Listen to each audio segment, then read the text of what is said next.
மகாநதி சீரியல்ல பசுபதி சாரதா கிட்ட இந்த பாருமா தங்கச்சி, நீ ஏதோ என் காலில் வந்து கெஞ்சதுனால உனக்கு ஒரே ஒரு நாள் மட்டும் இந்த வீட்டுல இருக்கிறதுக்கு நான் டைம் கொடுக்குறேன். நாளைக்கு காலைல நான் வரும்போது நீ இந்த வீட்டை விட்டு கிளம்பிடணும். சந்தானம் எழுதி கொடுத்த மாதிரியே இந்த வீடு எனக்கு தான் சொந்தம். இதுக்கப்புறம் ஏதாச்சும் போக மாட்டேன்னு பிரச்சனை பண்ணீங்கன்னா இந்த பசுபதி யாருன்னு காட்டுவேன்னு மிரட்டிட்டு போறாரு. சாரதா, காவேரி, பாட்டின்னு 3 பேருமே அடுத்தது நம்ம என்ன செய்ய போறோம், பசுபதி வேற இந்த வீடு அவந்துங்கிறானே, நாளைக்கு கண்டிப்பா வந்து பிரச்சனை பண்ணுவோம். இந்த காரணத்து கொண்டும் இந்த வீட்டை அவங்க கிட்ட விட்டு கொடுத்துட கூடாது.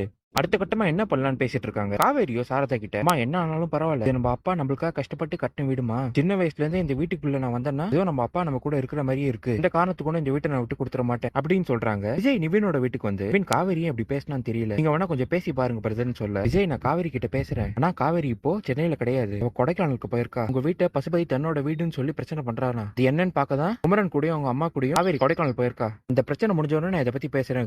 விஜயோ நினைச்சேன் நானு பசுபதி சும்மா இருக்க மாட்டான், ஏதாச்சும் குடைச்சல் கொடுத்துட்டு இருப்பான்னு. காவேரி எந்த நிலைமையில இருக்கா, இப்ப போய் அவளுக்கு இந்த மாதிரி பிரச்சனை வருது, பிரதர் நான் இங்க இருந்தா சரிப்பட்டு வராது, நானும் கிளம்பி கொடைக்கானலுக்கு போறேன், காவேரிக்கு ஒரு சப்போர்ட்டாவும் இருக்கும், அது மட்டும் இல்லாம இந்த பசுபதியை ஹேண்டில் பண்றது எனக்கு தான் நல்லா தெரியும், நான் போனாதான் அவன் அடங்குவான்னு சொல்ல, நிவினோ வேணா விஜய் இந்த நேரத்துல நீங்க ஒன்னும் கொடைக்கானல் போக வேணாம், காவேரியோட அம்மா அவ கூட இருக்கிறாங்க, இங்க போனீங்களா உங்களை பார்த்து கோவப்படுவாங்க, ஏற்கனவே பாவம் அவங்களே கஷ்டத்துல இருக்காங்க, மேலும் மேலும் அவங்க கஷ்டப்படுத்த வேண்டாம். குமரன் இருக்காரு, குமரனும் காவேரியும் முடிஞ்ச அளவுக்கு பிரச்சனையை சமாளிக்கட்டும், நாளைக்கு போன் பண்ணி கேட்டு பாக்குறேன் என்ன நிலவரம்னு, அப்புறம் நானும் உங்க கூட வரேன், 2 பேரும் கிளம்பி போவோங்கிறாரு. உங்க பேசுறதெல்லாம் கேட்டு இந்த யமுனா, விஜய் உட்காருங்க நான் காஃபி கொண்டு வரேன்னு விஜய்க்கு காஃபி கொடுத்து, விஜய் உங்ககிட்ட நான் ஒரு விஷயம் சொல்லணும் அப்படின்னு நிவின் வெளில போற வரைக்கும் வெயிட் பண்ணி, விஜய் காவேரி மனசளவுல ரொம்ப கஷ்டப்பட்டிருக்கா, அது எப்படி சொல்றதுன்னு எனக்கும் தெரியல, நான் அந்த பிரச்சனை யாராலும் பாத்தீங்கன்னா காரணம் நிவின் தான், நிவினும் காவேரியும் இன்னும் டச்ல தான் இருக்காங்க, நிவின் இன்னும் காவேரியை மறக்கல, அதனால தான் ஒரு முடிவு எடுக்காம தள்ளாடுறா அப்படின்னு விஜய் கிட்ட காவேரி பத்தி சொல்றாங்க. அதை கேட்ட விஜயும் சிரிச்சுக்கிட்டு, நான் என்னமோ எங்க வீட்டு ஆளுங்களால தான் காவேரிக்கு பிரச்சனை வந்திருக்குன்னு நினைச்சிட்டு இருக்கேன், நீயும் அதுதான் சொல்றேன்னு எதிர்பார்த்தேன், ஆனா நீ நிவினை சொல்ற, நிவினை பத்தி எனக்கு நல்லாவே தெரியும், இதுக்கு மேல என் பொண்டாட்டி காவேரி பத்தி அதை விட நல்லா தெரியும், பிரச்சனை யார் மேலயும் கிடையாது, உன் மேலயும் புத்தி மேலயும் தான் பிரச்சனை இருக்கு, இதை முதல்ல சரி பண்ணிக்கோமா,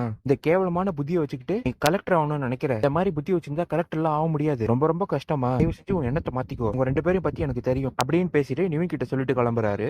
அடுத்த நாள் பசுபதி தன்னோட பொண்ணு ராகினி அழிச்சுக்கிட்டு காவேரி வீட்டுக்குள்ள நுழைஞ்சு பிரச்சனை பண்றாரு. ஏமா தங்கச்சி, ஒரு நாள்னு சொன்னேன், நானும் பாவம் ஒரு நாள் ஆசை தீர வீட்டுல இருந்துகிட்டோம், 10 நாள் கிளம்பிடுவேன்னு நினைச்சா என்ன குடும்பத்தோட உட்காந்து ராத்திரியோட ராத்திரியா பிளான் பண்ணிட்டீங்களா இங்க இருந்து போக கூடாதுன்னு. என் பொண்ணு ராகினி காலைல தான் சென்னையில இருந்து வந்தா, அவகிட்ட நடந்த விஷயம் எல்லாம் சொன்னேன், அவ மூஞ்சி ரொம்ப பிரகாசம் ஆயிடுச்சு, அவ என்கிட்ட கேட்டா, அப்பா நீங்க இந்த விஷயம் சொல்லும் போது காவேரி என்னப்பா ரியாக்ட் பண்ணலாம் கேட்டா, அம்மா நானே கூட்டிட்டு போய் காட்டுறேன் தான் அவளை கூட்டிட்டு வந்தேன், சரியாதே இங்க இருந்து கிளம்ப பாருங்க, இல்லைன்னா என் ஆளுங்களை வச்சு வீட்டுல இருக்கிற பொருள் எல்லாம் தூக்கி போட்டுறன்னு மிரட்டுறாரு. காவேரியா டேய் பசுபதி முடிஞ்சா தொட்டு பாடுறான்னு சொல்ல, டேய் ஏன்டா இன்னும் நிக்கிறீங்க, வீட்டு ஆளுங்க மேல கை வைக்காதீங்க, இந்த வீடு நம்மளோட சொந்தம், வீட்டுல இருக்கிற பொருளை மட்டும் தூக்கி போடுங்கன்னு அடியாளு கிட்ட சொல்ல, காவேரியோ அடியாளுங்களை அடிச்சு வெளில அனுப்பிடுறாங்க. பிரச்சனை நடக்குதுன்னு தெரிஞ்சு இன்ஸ்பெக்டர் அங்க வந்துடுறாரு. பசுபதி சுமாரியா, ஏமா காவேரி நான் தான் நேத்தே சொன்னல எந்த பிரச்சனையும் பண்ணக்கூடாது, நீ பாட்டு எல்லாரும் போட்டு அடிக்கிற, மேல கேஸ் போட்டு உள்ள தள்ளிட்ட, என்ன நடக்கும் தெரியும் மிரட்ட, காவேரியோ சார் நாங்க ஒண்ணும் பண்ணல, தான் ஃபோர்ஜரி பண்ணி ஏமாத்திட்டு இருக்கோம், விடாதீங்க